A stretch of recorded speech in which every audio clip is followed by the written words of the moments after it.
Okay guys, so let's do some data analysis. At first we will go over with an online tool called as Galaxy. It also has a standalone application, but later on I would expect you to go through these softwares through using your Linux commands, so which we will cover in some later half of this course. Galaxy is an open source framework which integrates many databases and different tools.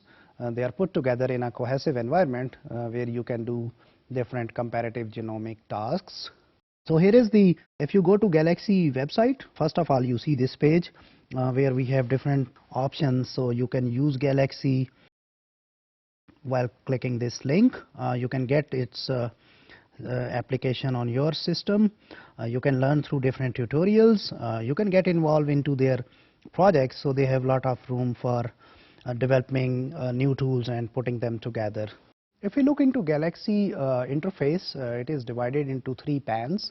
Left pan is where the softwares and tools are there.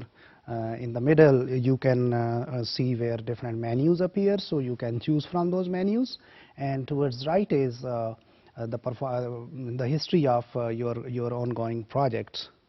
Here is how it looks like. So towards left, if we look towards left hand sides, we have these tools which are there. Then we have data display, and obviously you can choose menus from here, and history is where it can give those your different tasks different numbers, and you can view them. You can download your results and reports from here. Galaxy recognizes and interplay among different file formats. You can learn them if you click this link. Different sources of data it can uses. Sequences and base quality data can be stored as FASTQ files and FASTA formats. Sequence alignments can be processed as SAM and BAM formats. Now, whereas genome annotations, we see GTF, GFF and BED formats. So as we go along, when we start dealing with the actual data, we will learn more about these formats. There are other formats which Galaxy can also recognize. What we can do with Galaxy, we can upload our data sets and we can do some initial analysis on it. But obviously we can do that for small data sets. So we can get the data from different databases also, and since they are linked with one another. And as far as data loading is concerned, we can directly upload our data from a local directory, but for big data sets we might want to use transfer protocols, file transfer protocols, FTPs or HTTPs.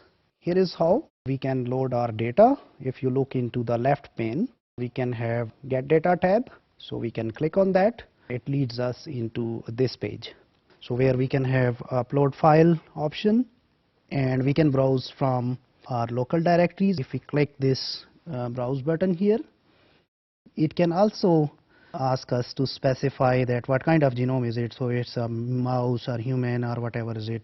So we need to also specify that. Once we press execute, it can upload our data. As far as the file format is concerned, we can specify which file format is coming, or we can put it, or we can leave it as default, which is auto detect, so it can detect which formats are there. We can also provide some address to some URL where it can upload the data from any online resource also. So far what we have seen here is that Galaxy is an open source tool to perform variety of tasks on genome data, and it can accept data in different formats, and data can be directly uploaded via internet also.